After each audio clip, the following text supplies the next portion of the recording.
Hi guys, I'm Adam Wilborn from WhatCulture. And I'm Andy Murray from WhatCulture. And don't forget, if you want to listen to the news as a podcast whilst you're out and about, you can do so by searching for WhatCulture Wrestling on either iTunes, Spotify, or wherever you get your podcasts from. But coming up today, WrestleMania 36 looks under threat. The Exalted one will finally be revealed on next week's Dynamite. And Ricochet has his say on getting buried. This is the news. We're going to kick things off with something that kind of developed and then developed one way and then went the total opposite direction last night. And if you're up and you're looking at social media, you might have seen this. But there was a report going around from PW Insider stating that SmackDown this week in Detroit had been moved from Detroit, Michigan to the Performance Center due to current events and the outbreak that's going on. This kind of was left to marinate for a couple of hours. Obviously, everyone's like, oh my god, what's going on? Why the SmackDown's been moved, blah, blah, blah, blah, blah. Before WWE actually came out with a statement saying the following. WWE has not cancelled Friday Night SmackDown in Detroit. However, based on the current situation, we are putting contingency plans in place in the event that upcoming WWE shows are cancelled by government officials, civil authorities, and or local venues. So this could very well change. It could still change, but as things stand, the show will go ahead on Friday night. By the end of the day, who knows where we'll be at, man. The original PW Insider report stated that WWE would be issuing a confirmation today, so maybe we'll get something else on this matter. But the situation that is just engulfing the world at the moment is, man, it's about to take a pretty heavy take on pro wrestling. Yeah, we reported this around WrestleMania yesterday, and I've got a little bit of a follow-up on that in a second. But it looks more and more likely that this is going to affect more and more worldwide events, and let alone WrestleMania, as you say, SmackDown, a big gathering of people. What would have been a really good show, what could still be a really good show, could well just be moved or fully cancelled as a result of what's going on. Moving it to the Performance Center helps, but I genuinely can't call where this is going to go. We're just going to have to wait for a report, I suppose, later on today. Yeah, it's going to be a big day for wrestling news, I think. You're going to have to keep we'll be here with all the updates and stuff, but absolutely just stay switched on. Was it you who sent the message around this morning saying the whole NBA season? Yeah, the NBA season's been suspended in the United States. That decision was made when Rudy Gobert of the Utah Jazz. I actually know NBA stuff. There you go. Yeah. Go Milwaukee Bucks. They're my new team. I made some friends on my honeymoon who support them. Oh, fair enough. Go Bucks. Go Green Bucks. Yeah. That's been suspended because that player has the coronavirus. He's tested positive. That's not good, obviously. It doesn't bode well for WWE, doesn't bode well for any major public gatherings, and including WrestleMania. Tom Hanks has got it now. Tom Hanks. The German Bundesliga. I'll always call it Bundesliga. No, he's the actor. I see. Sorry. Oh, yeah. But let's continue by talking about this topic, and in reference to WrestleMania 36. We talked about it yesterday, saying there's going to be an update later on today. And the mayor of Tampa will meet with other city officials to decide the fate of the show of shows and other large public gatherings later on today, with the outbreak worsening by the day. We saw some tweets about this last night from the likes of WrestleVotes and Sean Ross Sapp. Sean Ross Sapp saying, several wrestlers that I'm speaking to don't believe WrestleMania will go on as scheduled. They've not been told anything, however. And WrestleVotes talked about Mania in the current situation. Once said that their sources said, if it can go on as planned, it will. And then they said, update, it's not looking good now. Yeah, man, this is trending downwards, isn't it?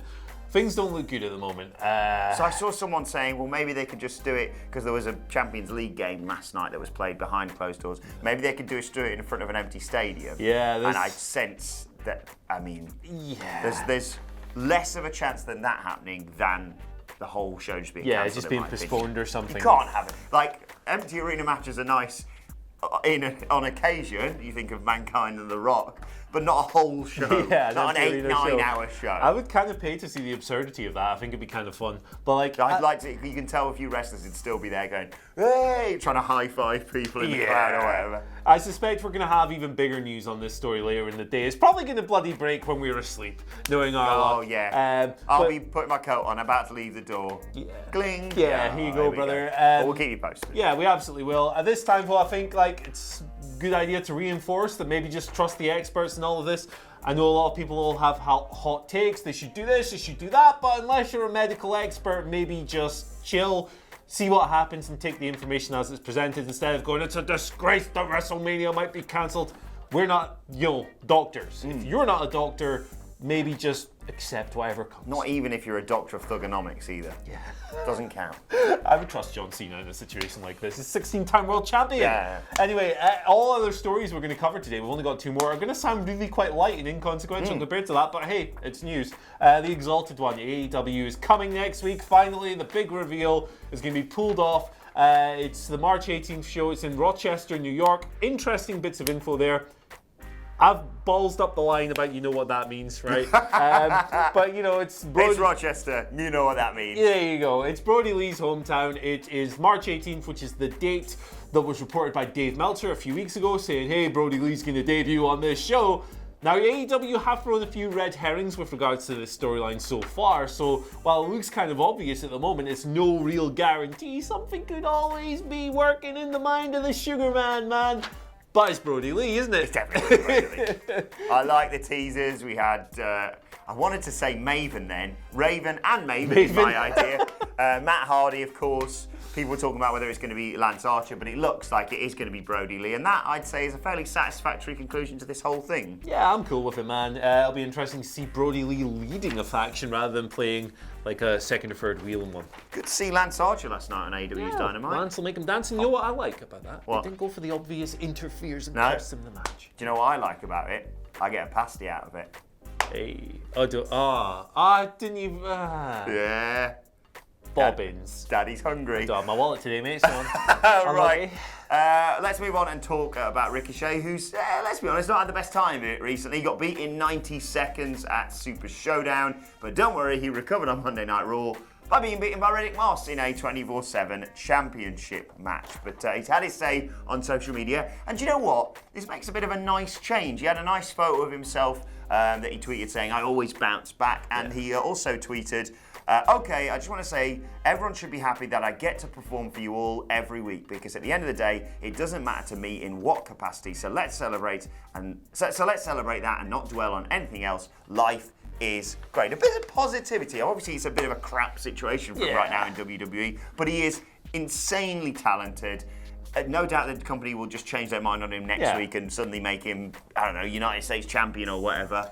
But it's nice to see that he's remaining positive throughout all this, let's be honest, bollocks. Yeah, it's good to see at a time when wrestlers who, when they're even slightly disgruntled, are very quick to hit Twitter and post Seth Rollins! and post GIFs and memes and stuff.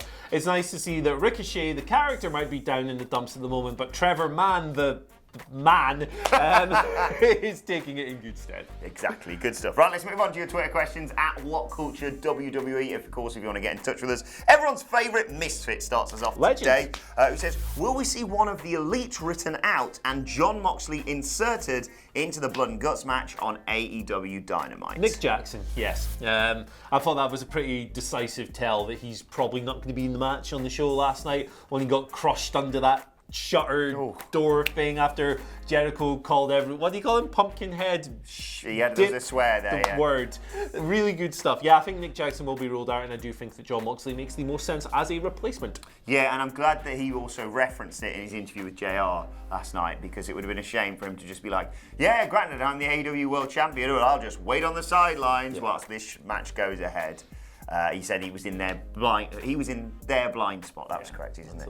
Right, next question. I agree with you. Next question today comes from Sam Long, who says, really interesting on this actually from Sam. With outrage after many WWE shows, e.g. Baszler, etc., do you think that it's got to the point where people are ready to hate the product no matter what happens? And if so, when did it change and how do they fix it? Oh man, yeah. No, I absolutely think that's a problem. But at the same time, it's something that's been built. I don't think there's one event you can kind of singularly point to and say that this is when this happened. I think it's stomping ground, probably. There you go. But it's kind of been stomped into people's heads over years and years and years of feeling like maybe the booking doesn't reflect what they want from the product and feeling that they can't trust the promotion to deliver what they necessarily want. So I think like a lot of people go into shows immediately just kind of wanting to hate on stuff, and you know, like everyone falls into that trap every now and then. You watch a lot of WWE, it's impossible not to. Sometimes the negativity just grips you, man. But like in our position, we've got to approach things as objectively as we possibly can. Well, unless it's AEW, of course, we get paid to promote paid that. chills, baby, paid chills. But yeah, when those Tony Khan, I'll tell you when it'll stop, when those Tony Khan paychecks stop coming through.